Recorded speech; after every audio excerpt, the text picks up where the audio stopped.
ಹರಿ ಓಂ ಶ್ರೀ ಗುರುಭ್ಯೋ ನಮಃ.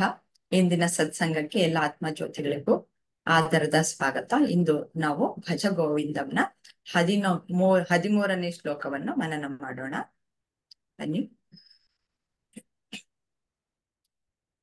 ನಾಗಲಕ್ಷ್ಮೀಜಿ, ನೀವು ಹೇಳ್ತೀರಾ ಫಸ್ಟ್?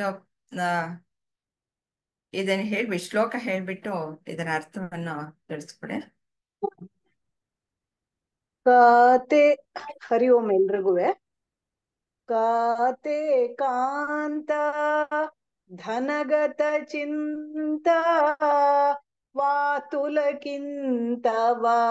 ನಾಸ್ತಿ ನಿಯಂತ ತ್ರಿಜಗತಿ ಸಜ್ಜನ ಸಂಗತಿರೇಕಾ ಭವತಿ ಭವಾರ್ಣವ ತರಣೇ ನೌಕಾ.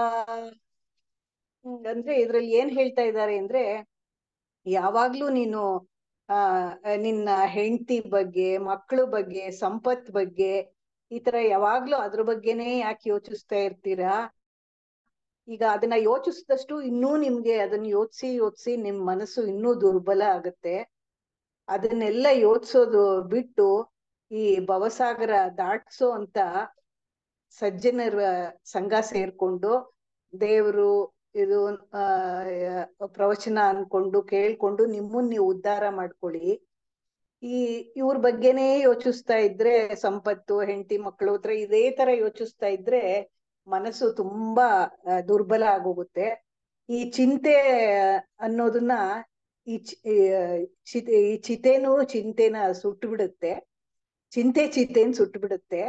ಹಾಗಾಗಿ ನಮ್ಗೆ ಅವಾಗ ಏನಾಗುತ್ತೆ, ತುಂಬಾ ಮನ್ಸಲ್ಲಿ ನಾನು ಏನಕ್ಕೂ ಪ್ರಯೋಜನ ಇಲ್ಲ ಅನ್ಕೊಂಡು ಯೋಚಿಸ್ಕೊಂಡು ತುಂಬಾ ವೀಕ್ ಮೈಂಡ್ ಆಗೋಗುತ್ತೆ ಆತರ ಮಾಡಿದ್ರೆ. ಹಾಗಾಗಿ ಆದಷ್ಟು ಎಲ್ರ ಜೊತೆ, ಸಜ್ಜನರ ಜೊತೆ ಸೇರಿ ನಿಮ್ಮನ್ನ ನೀವು ಉದ್ಧಾರ ಮಾಡ್ಕೊಳ್ಳಿ, ಮೇಲ್ ಬನ್ನಿ. ಅವಾಗ ನೀವು ಬವರ ಇದು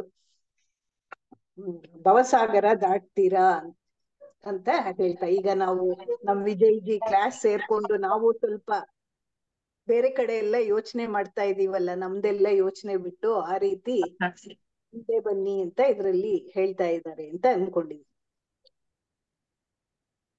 ಬಹಳ ಸಂತೋಷ ನಾಗಲಕ್ಷ್ಮೀಜಿ, ಧನ್ಯವಾದಗಳು. ಕುಸುಮಾಜಿ, ಹೇಳ್ತೀನಮ್ಮ. ನಿಮ್ಮ ಅನಿಸಿಕೆ ಹಂಚ್ಕೊಳ್ತೀರಾ? ಕಾತೆ ಕಾಂತ ಧನಗತ ಚಿಂತ ವಾತುಲ ಕಿಂ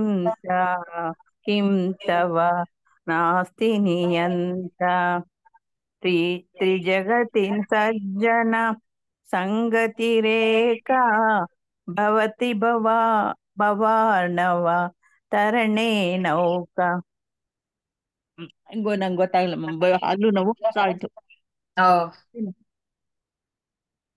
ಪರವಾಗಿಲ್ಲ ಬಿಡಿ.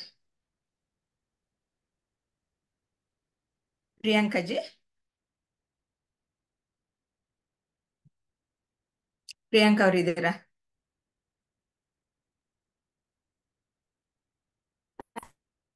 ಹಾ ಅಮ್ಮ, ಹೇಳ್ತೀನಿ. ಹೇಳಿ.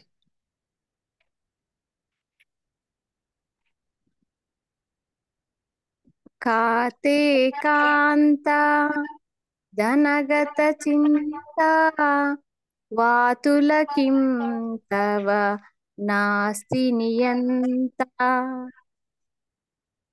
ತ್ರಿಜಗತಿ ಸಜ್ಜನ ಸಂಗತಿರೇಕಾ ಭವತಿ ಭವಾರ್ಣವ ತರಣೇ ನೌಕಾ.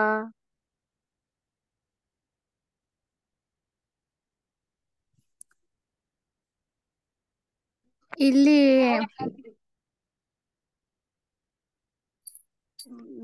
ನಮಗೆ ಸಾಮಾನ್ಯವಾಗಿ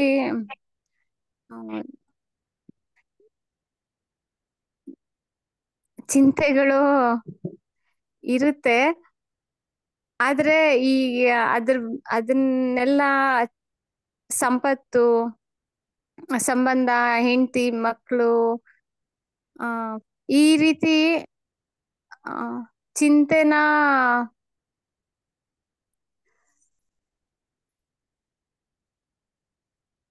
ಈ ಈ ಈ ರೀತಿ ಚಿಂತೆ ಸಮಯ ಕಳೀದೇನೆ. ಇದೆಲ್ಲ ಅದ್ರ ಅದಾಗದೆ ನಡೀತಾ ಇರುತ್ತೆ. ಈಗ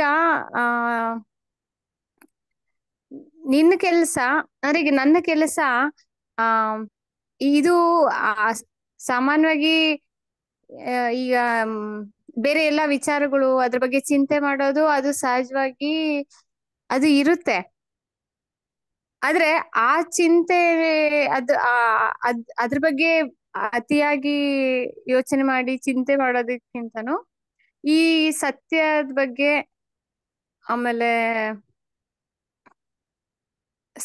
ಯಾವುದು ಶಾಶ್ವತವಾಗಿ ಇರುವಂತದ್ದು ಅದ್ರ ಬಗ್ಗೆ ಆ ನಮ್ಮ ಆಲೋಚನೆ ನಾವು ಆ ಒಂದು ದಿಕ್ಕಿನ ಕಡೆ ಹೋಗ್ತಾ ಹೋಗ್ತಾ ಇದು ಇನ್ನುಳಿದ ಈ ಹೆಂಡತಿ ಸಂಪತ್ತು ಇತ್ಯಾದಿ ಚಿಂತೆಗಳು ಅದನ್ನ ಆ ಚಿಂತೆನೆ ಬರ್ದೇ ಇರೋ ಹಾಗೆ ಅದನ್ನ ಹೆಂಗೆ ನಿಭಾಯಿಸ್ಕೋಬಹುದು ಅಂತ ಗೊತ್ತಾಗುತ್ತೆ.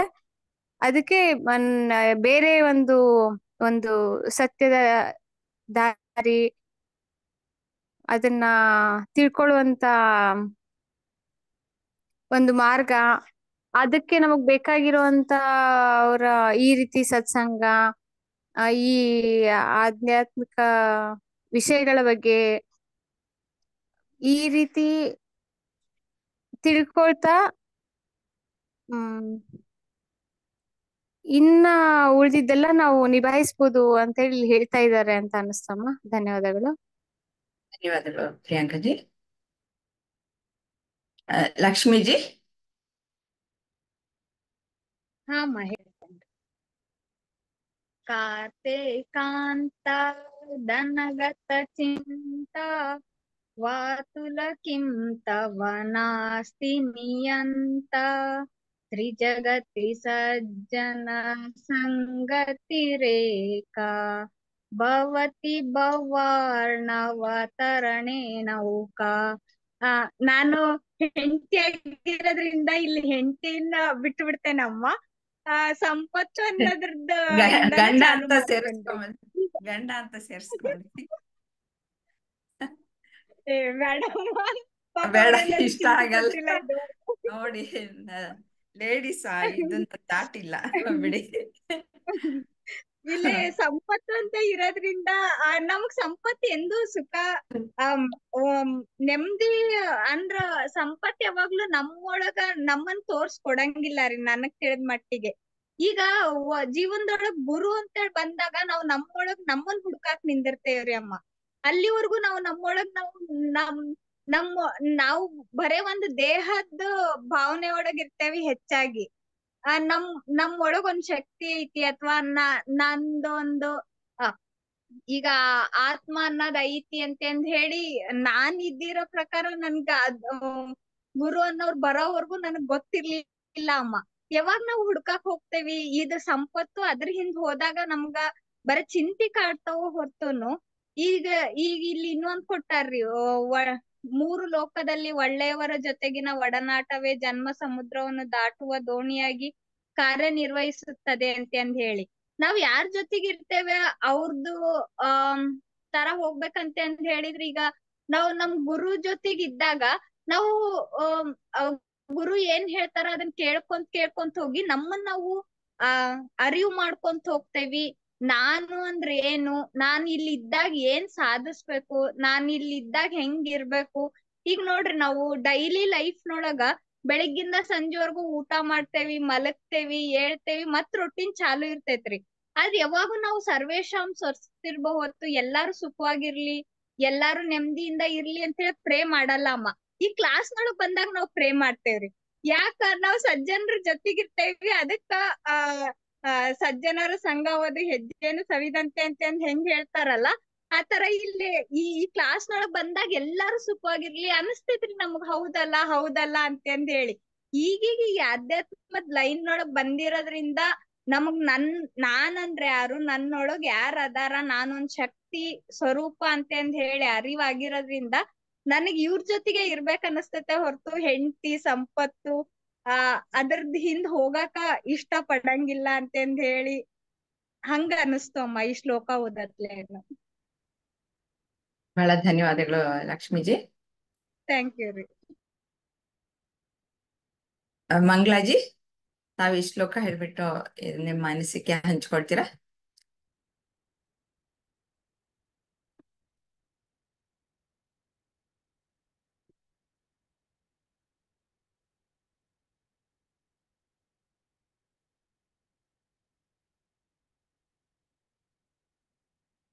ಅಮ್ಮ ಅವ್ರಿಗೆ ಅವರು ಇಲ್ಲ ಅನ್ಸುತ್ತೆ. ಹಾ ಹಾ, yeah. ಬಂದ್ರೇನ?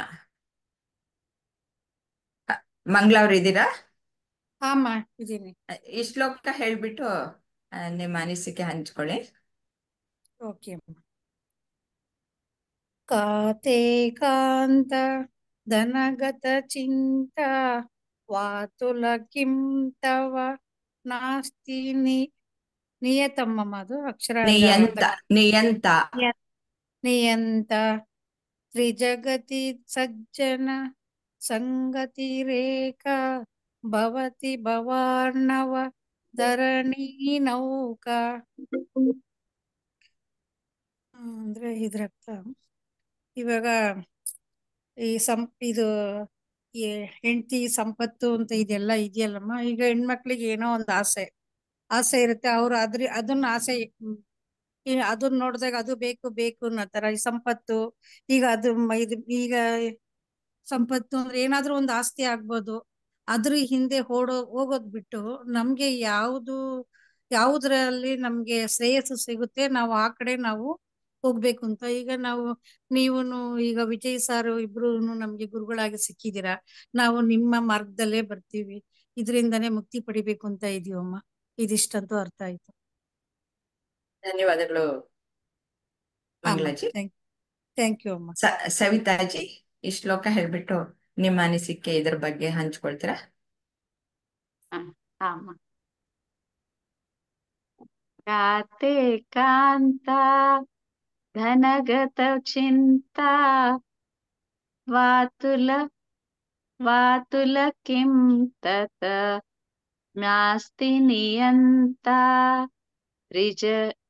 ತ್ರಿಜಗತಿ ಸಜ್ಜನ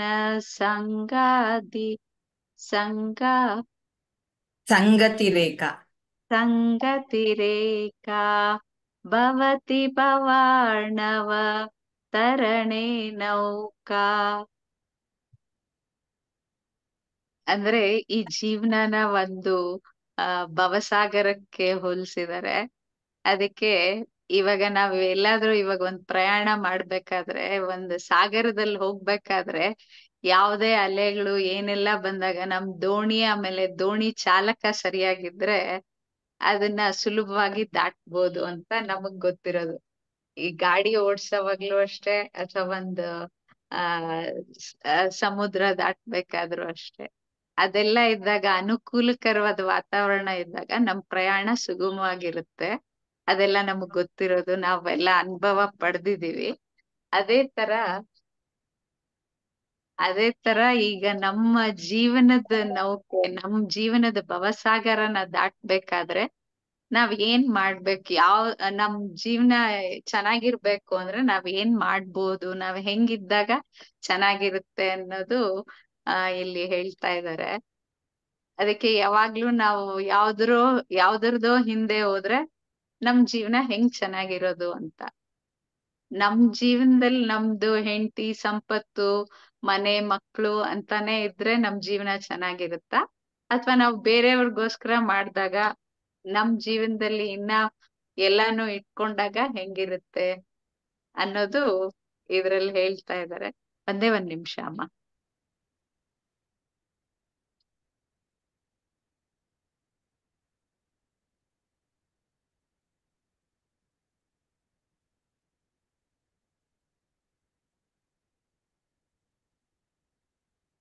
ಸರಿ, ಕ್ಷಮಿಸ್ಬೇಕು ಸ್ವಲ್ಪ.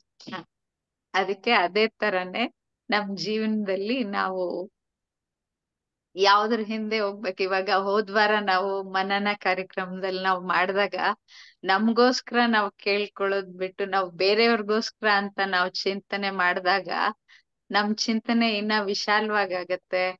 ಅವಾಗ ಬೇರೆ ನಾವ್ ಅನ್ಕೊಳ್ತಾ ಇರೋದು ಅದ್ರಲ್ಲೇ ಸೇರ್ಕೊಂಡ್ ಬಿಡುತ್ತೆ. ನಮ್ಗೇನ್ ಬೇಕೋ ಅದ್ರಲ್ಲೇ ಸಿಗ್ತಾ ಇರುತ್ತೆ. ಅದನ್ನ ನಾವೆಲ್ಲರೂ ಗಮನಿಸಿದೀವಿ, ಅದ್ ನಮಗ್ ಗೊತ್ತು ಆಗಿದೆ. ಸೊ ಆ ದಾರಿಯಲ್ಲಿದ್ದಾಗ ಚೆನ್ನಾಗಿರುತ್ತೆ ಅಂತ. ಇವಾಗ ಗುರುಗಳು ಇವ್ರು ಎಲ್ಲ ಅವರು ವಿಶ್ವನೇ ಒಂದ್ ಕುಟುಂಬ ಅಂತ ಮಾಡ್ಕೋಬೇಕು ಅಂತ ಅವ್ರ ಅನ್ಕೋತಾ ಇರ್ತಾರೆ.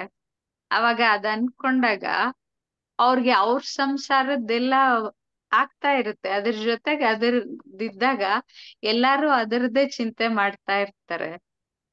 ಅವಾಗ ಬೇರೆಯವ್ರಿಗೋಸ್ಕರ ಅಂತ ಅನ್ಕೊಂಡಾಗ ಇವಾಗ ಗಿಡ ಮರ ಪ್ರಕೃತಿಲಿ ಯಾವ್ದು ಅದಕ್ಕೋಸ್ಕರ ಅದೇನು ಮಾಡ್ಕೊಳ್ಳೋದೇ ಇಲ್ಲ. ಎಲ್ಲ ಬೇರೆಯವ್ರಿಗೆ ಅಂತ ಮಾಡುತ್ತೆ. ಯಾವ ಮರನು ಅದ್ ಬಿಟ್ಟಿದ್ದು ಹಣ್ಣೆಲ್ಲ ಅದೇ ತಿನ್ಬೇಕು ಅಂತ ಅನ್ಕೊಂಡಿದ್ರೆ ಹೆಂಗಿರ್ತಾ ಇತ್ತು ಅಂತ ನಾವ್ ಯೋಚನೆ ಮಾಡ್ಬೇಕು. ಅಥವಾ ಸೂರ್ಯ ಬೆಳಗ್ತಾ ಇರ್ತಾನೆ, ಅವನ್ಗೆ ಯಾವ್ದು ರಜದ್ ದಿನ ಅಥವಾ ಇವತ್ ನನ್ಗೆ ಆಗಲ್ಲ ಅಂತ ಹೇಳೋ ದಿನ ಯಾವ್ದು ಇರಲ್ಲ. ಆತರ ಪ್ರಕೃತಿನ ನೋಡ್ದಾಗ ನಮ್ಗೆ ಎಷ್ಟೋ ನಾವು ಕಲ್ತ್ಕೊಳ್ಳೋದು ಇರುತ್ತೆ. ಆತರ ನಾವ್ ಹೋದಾಗ ನಮ್ ಜೀವನ ಇನ್ನ ಚೆನ್ನಾಗಿರುತ್ತೆ ಅಂತ ನನ್ಗನ್ಸುತ್ತೆ. ಇದಿಷ್ಟ ಹೇಳ್ತೀನಿ. ಬೇರೆ ಏನಾದ್ರು ಹೇಳ್ಬೇಕು ಅಂತಿದ್ದೀರಾ? ಆ ಈಗ ಒಂದೇ ಒಂದ್ ಕತೆ ಹೇಳ್ಬೇಕು ಅಂತ ಖಂಡಿತ. ಅನ್ಸುತ್ತೆ. ಹಾ, ಏನಂದ್ರೆ ಇದು ನಿಜವಾದ್ ನಡೆದಿದ್ ಘಟನೆ ಅಂತ ಹೇಳಿದ್ದಾರೆ. ಅದಕ್ಕೆ ಅದ್ ಒಂದ್ ಕತೆ. ಒಬ್ಬ ಆ ತುಂಬಾ ಹುಷಾರಿಲ್ದಿರ ಇದ್ದಕ್ಕಿದ್ದಂಗೆ ಅವನು ರೋಡಲ್ಲಿ ಹೋಗ್ತಾ ಇರ್ತಾನೆ. ಒಬ್ರು ಹೋಗ್ತಾ ಇರ್ತಾರೆ. ಅವ್ರು ಇದ್ದಕ್ಕಿದ್ದಂಗೆ ಬಿದ್ದೋಗ್ಬಿಡ್ತಾರೆ. ಆಮೇಲೆ ಅಲ್ಲಿರೋರೆಲ್ಲ ಕರ್ಕೊಂಡ್ ಬಂದು ಏನೋ ಆಗಿದೆ ಅಂತ ಅನ್ಬಿಟ್ಟು ಅವ್ರನ್ನ ಆಸ್ಪತ್ರೆಯಲ್ಲಿ ಸೇರಿಸ್ತಾರೆ. ಆಮೇಲೆ ಆಸ್ಪತ್ರೆಯಲ್ಲಿ ಸೇರ್ಸಿದ್ರೆ ಅಲ್ಲಿ ಯಾರು ಬರಲ್ಲ. ಅವ್ರಿಗೋಸ್ಕರ ಅಂತ ಇರೋರು ಯಾರು ಬರೋದೇ ಇಲ್ಲ. 2 ದಿನ ಆಗತ್ತೆ, 3 ದಿನ ಆಗತ್ತೆ. ಆಮೇಲೆ ಅವ್ರಿಗೆ ಪ್ರಜ್ಞೆನೂ ಇರಲ್ಲ. ಏನಿದು ಪ್ರಜ್ಞೆನೂ ಇಲ್ಲ, ಇವ್ರ ಕಡೆಯವರು ಯಾರು ಬಂದಿಲ್ವಲ್ಲ ಏನು ಅಂತ ಅನ್ಕೋತಾರೆ. ಅನ್ಕೊಂಡು ಒಂದ್ 2-3 ದಿನ ಆದ್ಮೇಲೆ ಒಂದ್ ಪಾರಿವಾಳ ಅಲ್ಲಿ ಕಿಟಕಿ ಹತ್ರ ಬರ್ತಾ ಇರುತ್ತೆ. ಆ ಪಾರಿವಾಳ ಬರುತ್ತೆ. ಅದನ್ನ ಒಂದ್ 2 ದಿನ ಹಂಗೆ ಬರುತ್ತೆ. ಪಾರಿವಾಳ ಅಲ್ಲಿ ಕಿಟಕಿ ಹತ್ರ ಕೂತಿರುತ್ತೆ, ಮತ್ತೆ ವಾಪಸ್ ಹೋಗುತ್ತೆ. ಇದನ್ನ ಗಮನಿಸಿದ ಅಲ್ಲಿ ನರ್ಸ್ ಇರ್ತಾರೆ, ಅವರು ಗಮನಿಸ್ತಾರೆ. ಏನಿದು ಪಾರಿವಾಳ ದಿನ ಬರ್ತಾ ಇದೆಯಲ್ಲ ಅಂತ ಅನ್ಬಿಟ್ಟು ಆ ಕಿಟಕಿ ಓಪನ್ ಮಾಡ್ತಾರೆ. ಓಪನ್ ಮಾಡಿದಾಗ ಆ ಪಾರಿವಾಳ ಒಳಗಡೆ ಬರುತ್ತೆ. ಒಳಗಡೆ ಬಂದ್ಬಿಟ್ಟು ಆ ವ್ಯಕ್ತಿ ಮೇಲೆ ಓಡಾಡುತ್ತೆ. ಆ ವ್ಯಕ್ತಿ ಮಲ್ಕೊಂಡಿರ್ತಾರಲ್ಲ, ಆ ವ್ಯಕ್ತಿಗೆ ಬೆಡ್ ಮೇಲೆ ಮಲ್ಕೊಂಡಿರ್ತಾರೆ. ಆ ವ್ಯಕ್ತಿ ಮೇಲೆ ಎದೆ ಮೇಲೆ ಎಲ್ಲ ಓಡಾಡಕ್ ಶುರು ಮಾಡುತ್ತೆ. ಅದು ಓಡಾಡಿ ಅದು ಮುಖದ ಹತ್ರ ಎಲ್ಲ ಬಂದು ಓಡಾಡಿ ಎಲ್ಲ ಮಾಡುತ್ತೆ. ಮಾಡ್ಬಿಟ್ಟು ಅದು ಮತ್ತೆ ವಾಪಸ್ ಹೊರ್ಟೋಗುತ್ತೆ. ಸರಿ, ದಿನ ಒಂದ್ 2 ದಿನ ಇದೇ ತರ ಬರುತ್ತೆ. ಆ ಸಮಯಕ್ಕೆ ಸರಿಯಾಗಿ ಬರುತ್ತೆ.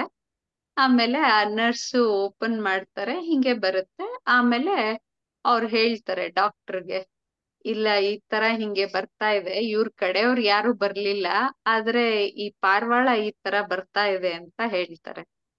ಆವಾಗ ಅವ್ರಿಗೆ ನರ್ಸ್ಗೆ ಡಾಕ್ಟ್ರು ಹೌದಾ ಅಂತ ಅವರು ನೋಡ್ತಾರೆ. ಅವರು ಈ ವ್ಯಕ್ತಿ ಹಿಂದೆ ಏನಿದೆ, ಯಾರು ಏನು ಅಂತ ತಿಳ್ಕೊಳ್ಳಿ, ಯಾಕೆಂದ್ರೆ ಯಾರು ಬಂದಿರಲ್ವಲ್ಲ, ಅದಕ್ಕೋಸ್ಕರ ಈ ವ್ಯಕ್ತಿದು ಏನು ಅಂತ ತಿಳ್ಕೊಳ್ಳಿ ಅಂತ ಕಳಿಸ್ತಾರೆ.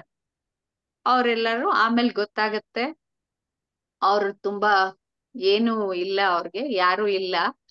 ಅವರಲ್ಲಿ ದಿನ ಅವ್ರ ಜೀವನ ನಡೆಸೋದೇ ತುಂಬಾ ಕಷ್ಟ. ಆದ್ರೆ ಅದರಲ್ಲಿ ದಿನಾಗ್ಲೂ ಅವ್ರಿಗಿರುತ್ತೋ ಇಲ್ವೋ ಒಂದಷ್ಟು ಪಾರಿವಾಳಗಳಿಗೆ ದಿನಾಗ್ಲೂನು ಅವರು ಒಂದಿಷ್ಟು ಕಾಳು ಅದೆಲ್ಲ ಹಾಕ್ತಾ ಇರ್ತಾರೆ. ಅದನ್ನ ತಿಂತಾ ಇರುತ್ತೆ.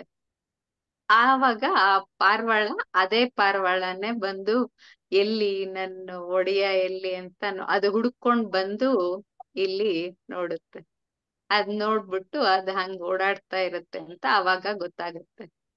ಅದಕ್ಕೆ ಅದ್ ಬಂದು ಮುಖದ ಹತ್ರ ಎಲ್ಲ ಅಷ್ಟ್ ಪ್ರೀತಿಯಿಂದ ಇದ್ ಮಾಡ್ದಾಗ ಆ ವ್ಯಕ್ತಿಗೆ ಎಚ್ಚರ ಆಗತ್ತೆ ಅವಾಗ. ಯಾರಿದು ಇಷ್ಟು ಪ್ರೀತಿಯಿಂದ ಏನು ಇದ್ ಮಾಡ್ತಾ ಇರೋದು, ಆ ವೈಬ್ರೇಷನ್ಸ್ ಇಂದ ಅದಕ್ಕೆ ಗೊತ್ತಾಗತ್ತೆ. ಅದಕ್ಕೆ ಹೆಂಗೆ ಇದಾಗತ್ತೆ, ಆಮೇಲೆ ಎಚ್ಚರ ಆಗತ್ತೆ. ಆವಾಗ ಡಾಕ್ಟರ್ಗಳಿಗೆ ಗೊತ್ತಾಗತ್ತೆ ಟ್ರೀಟ್ಮೆಂಟು ಇದು ಅನ್ನೋದಕ್ಕಿನ್ನ ಹೆಂಗೆ ಹೆಂಗೆ ಸ್ಪಂದನೆ ಅನ್ನೋದು ಹೆಂಗಾಗತ್ತೆ ಅಂತ. ಅದಕ್ಕೆ ಇವಾಗ ನಾವೇನ್ ಮಾಡ್ತೀವಿ ನಮ್ಗಿದ್ಯಾ ಇಲ್ವಾ ಏನೂ ಅಲ್ಲ, ನಾವ್ ಮಾಡೋದು ಹೆಂಗೆ ಫಲ ಕೊಡುತ್ತೆ ಅನ್ನೋದಕ್ಕೆ ಇದೊಂದ್ ನಿದರ್ಶನ. ನಾವೇನ್ ಮಾಡ್ತೀವಿ ಅದ್ ನಮ್ಗೆ ಇವಾಗ ಸಿಗುತ್ತೆ ಅಂತ. ನಾವ್ ಸಿಗುತ್ತೆ ಅಂತ ಮಾಡೋದು ಅಂತಲ್ಲ, ಯಾವ್ದೋ ಒಂದ್ ಇದ್ರಲ್ಲಿ ನಮ್ಗೋಸ್ಕರ ಅಲ್ಲ ಬೇರೆಯವ್ರಿಗೋಸ್ಕರ ಅಂತ ಇದ್ದಾಗ ಹೆಂಗಾಗತ್ತೆ ಅಂತ ಅನ್ನೋದಕ್ಕೆ. ಇದ್ರ ಅನುಭವ ಎಲ್ಲಾರ್ಗೂ ಇರುತ್ತೆ. ಇಲ್ಲಿ ಎಲ್ಲಾರು ಸತ್ಸಂಗದಲ್ಲಿ ಒಬ್ಬೊಬ್ರು ಒಂದೊಂದು ತುಂಬಾನೇ ಚೆನ್ನಾಗಿರುತ್ತೆ ಇದು ಮನನ ಕಾರ್ಯಕ್ರಮದಲ್ಲಿ ಅಂತ ನಾನ್ ಅನ್ಕೊಂಡಿದೀನಿ. ಧನ್ಯವಾದ. Thank you. ಧನ್ಯವಾದಗಳು ಸವಿತಾಜಿ. ಬಹಳ ಸುಂದರವಾಗಿರುವಂತಹ ಒಂದು ದೃಷ್ಟಾಂತವನ್ನ ಇಲ್ಲಿ ತಂದಿದ್ದೀರಾ. ಧನ್ಯವಾದಗಳು. Thank you. ತುಂಬಾ ಚೆನ್ನಾಗಿ ಹೇಳಿದ್ರಿ ಅಮ್ಮ. Thank you. ಕಾತೆ ಕಾಂತ ಧನಗತ ಚಿಂತಾ ವಾತುಲ ಕಿಂ ತವ ನಾಸ್ತಿ ನಿಯಂತಾ ತ್ರಿಜಗತಿ ಸಜ್ಜನ ಸಂಗತಿರೇಕಾ ಭವತಿ ಭವಾರ್ಣವ ತರಣೇ ನೌಕಾ. ಇಲ್ಲಿ ಹೆಂಡತಿ ಅಂತಂದ್ರೆ ಎಲ್ಲ ನಮ್ಮ ಬಂಧುಗಳು ಅಂತ ನಾವು ತೆಗೆದುಕೊಳ್ಬೋದು. ಇವಾಗ ಹೆಂಡತಿ ಮಾತ್ರ ಅಲ್ಲ, ಮಕ್ಕಳನ್ನ ಕಡೆ ಅಟ್ಯಾಚ್ಮೆಂಟ್ ಇರಲ್ವಾ? ಇರುತ್ತೆ. ತಂದೆ ತಾಯಿಗಳ ಬಗ್ಗೆ ಅಟ್ಯಾಚ್ಮೆಂಟ್ ಇರಲ್ವಾ? ಇರುತ್ತೆ. ಹಾಗೆ ಬಂಧು ಬಾಂಧವರ ಎಲ್ಲರ ಬಗ್ಗೆಯೂ ಅಟ್ಯಾಚ್ಮೆಂಟ್ ಇದ್ದೇ ಇರುತ್ತೆ. ಸಂಪತ್ತು ಅಂತ ಧನ ಅಂತಂದ್ರೆ ಎಲ್ಲ ರೀತಿಯ ಸಂಪತ್ತು. ನಮ್ಮನೆಯಲ್ಲಿ ಇರೋ ಹೆಂಗಸರಿಗೆ ಪಾತ್ರೆ ಪರಡಿನೂ ಸಹ ಅವುಗಳ ಮೇಲೆ ಜಾಸ್ತಿ ಅಟ್ಯಾಚ್ಮೆಂಟ್ ಇರೋದು. ಹಾಗೆ ಸರ್ವಸ್ವವು ನಮ್ಗೆ ನಮ್ಮ ಬಿಲಾಂಗಿಂಗ್ಸ್ ಮತ್ತೆ ನಮ್ಮ ಸಂಬಂಧಿಕರು ಎಲ್ಲದರಿಗೂ ಒಂಚೂರು ಏನಾದ್ರು ಕಳೆದು ಹೋದ್ರು ನಾವು ಎಷ್ಟೊಂದು ಚಿಂತೆ ಪಡ್ತೀವಿ. ಮತ್ತೆ ಹಾಗೆ ನಮಗೆ ಯಾರು ಬಂಧುಗಳಿರ್ತಾರೋ, ಯಾರಿಗೆ ಏನಾದ್ರು ಆದ್ರೆ ಅವ್ರ ಬಗ್ಗೆ ಚಿಂತೆ ಇರುತ್ತೆ. ಪ್ರತಿಯೊಬ್ಬ ಮನುಷ್ಯನಿಗೂ ತನಗೆ ಒಂದು ಬಯಕೆ ಇರುತ್ತೆ. ನಾನು ಬಯಸಿದ್ದು ನನಗೆ ಬೇಕು, ನನಗೆ ಯಾವ್ದು ಇಷ್ಟ ಇಲ್ವೋ ಅದು ಬೇಡ, ಅದು ಆಗೋದು ಬೇಡ,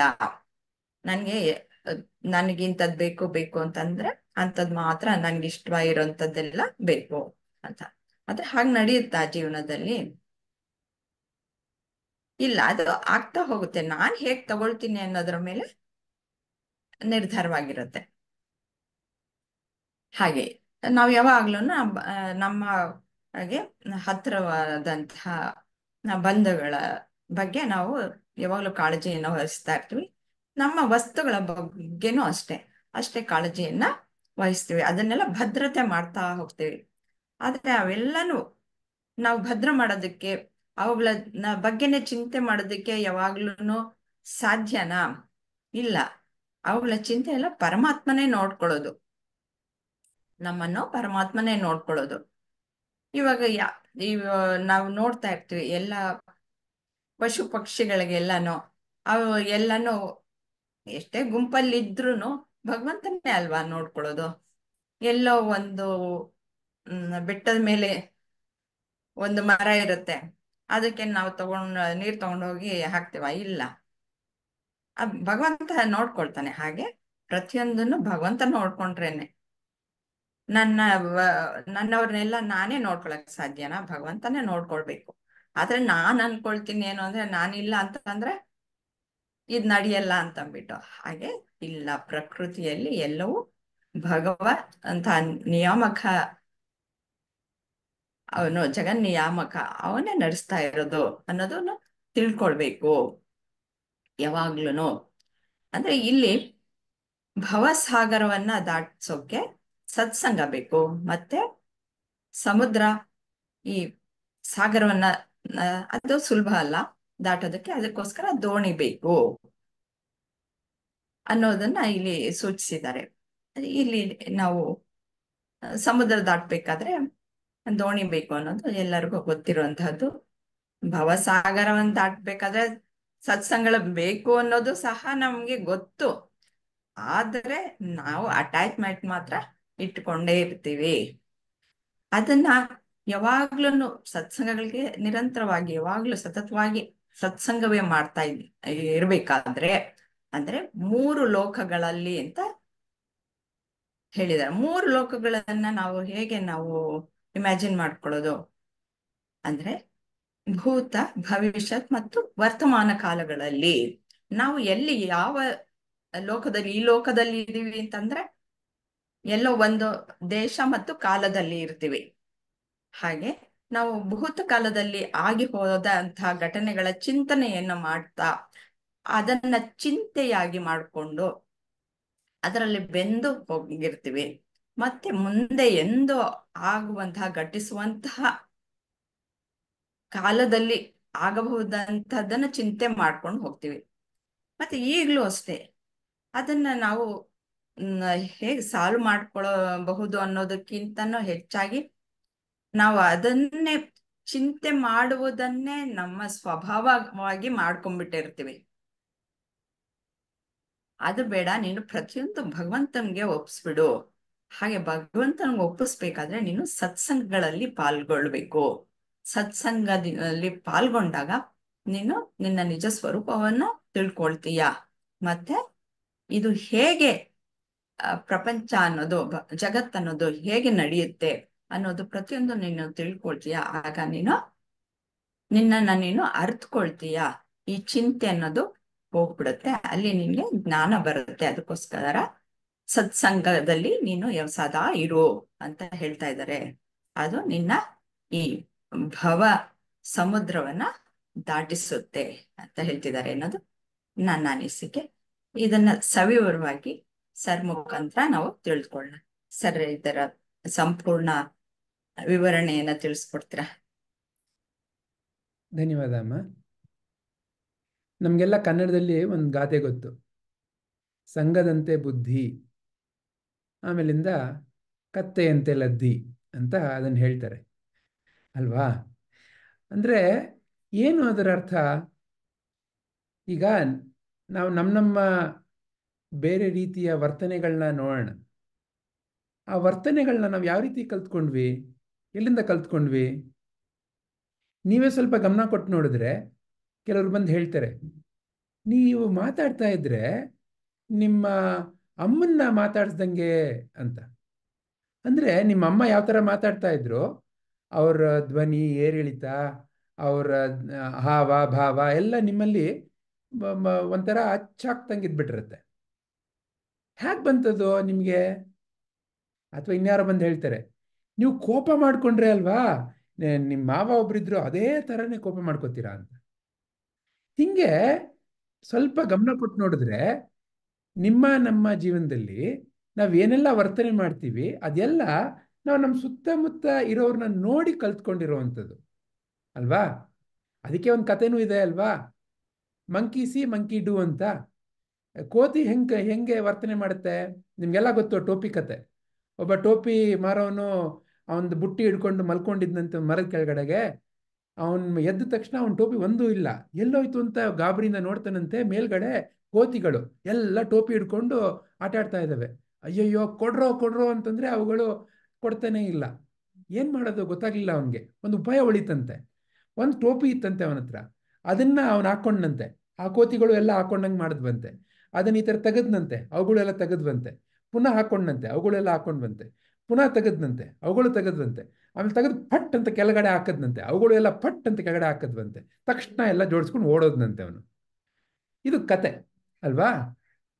ಹಿಂಗೆ ನೀವು ನಾನು ಸಹ ಏನೆಲ್ಲ ಕಲ್ತಿದ್ದೀವಿ ಇದು ಎಲ್ಲರನ್ನು ನೋಡೇ ಕಲ್ತಿರೋದು ನಾವು. ಹಾಗಾಗಿ ನಾವು ಯಾರನ್ನ ನೋಡ್ತಾ ಇದ್ದೀವಿ, ಅವರಿಂದ ನಾವು ಏನನ್ನ ಕಲಿತಾ ಇದ್ದೀವಿ ಬಹಳ ಮುಖ್ಯ ಅಲ್ವಾ? ಅದಕ್ಕೆ ಮಹಾನ್ ಗುರುಗಳು ಹೇಳ್ತಾರೆ, ನೋಡ್ರಪ್ಪ, ನಿಮ್ಮ ಜೀವನದಲ್ಲಿ ಯಾರನ್ನ ನೀವು ರೋಲ್ ಮಾಡೆಲ್ ಅಥವಾ ಆದರ್ಶ ಅಂತ ತಗೋತೀರಾ ಅದು ಬಹಳ ಮುಖ್ಯ ಅಪ್ಪ.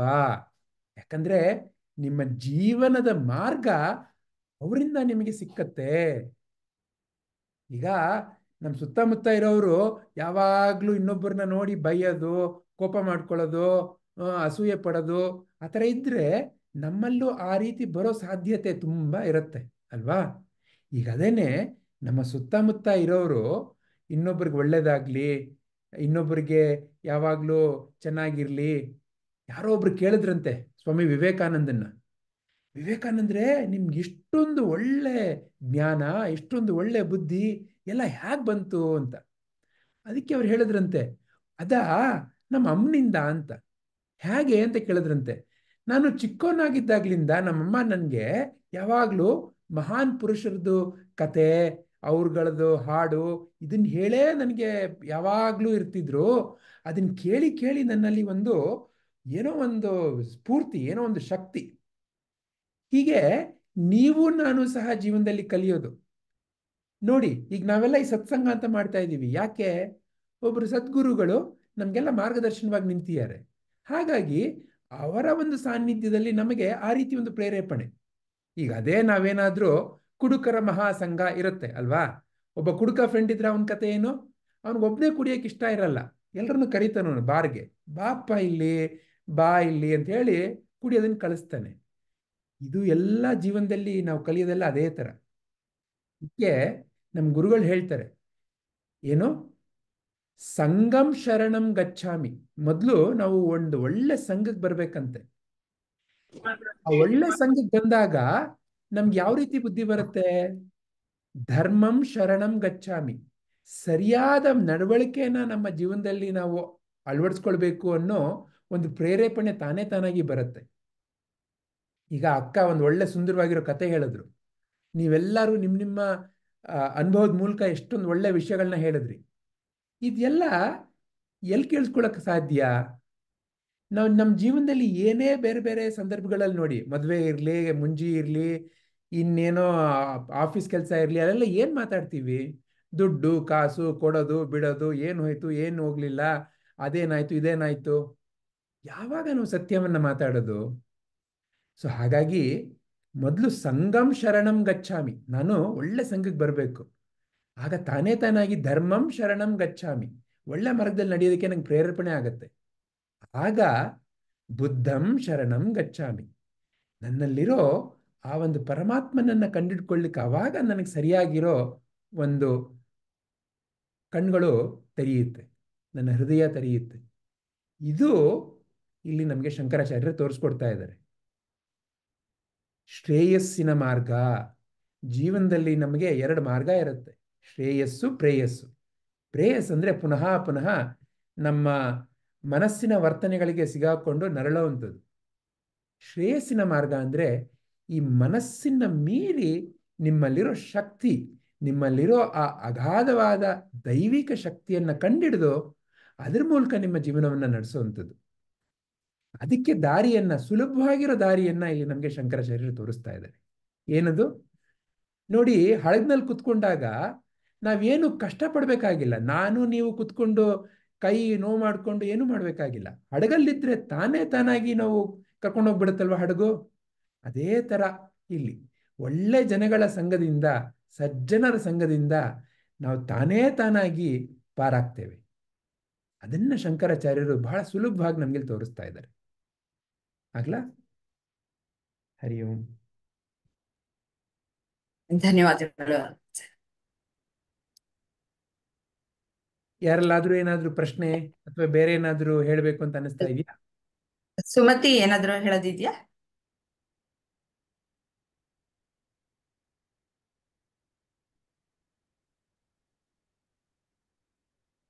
ಯಾರಲ್ಲೂ ಏನು ಪ್ರಶ್ನೆ ಇರೋ ರೀತಿ ಇಲ್ಲ ಅಮ್ಮ. ನಿಲ್ಸೋಣ ಇಲ್ಲಿಗಾಗದೆ. ಹರಿ ಓಂ. ಶ್ರೀ ಗುರುಭ್ಯೋ ನಮಃ. ಶ್ರೀ ಕೃಷ್ಣ ಅರ್ಪಣಮಸ್ತು.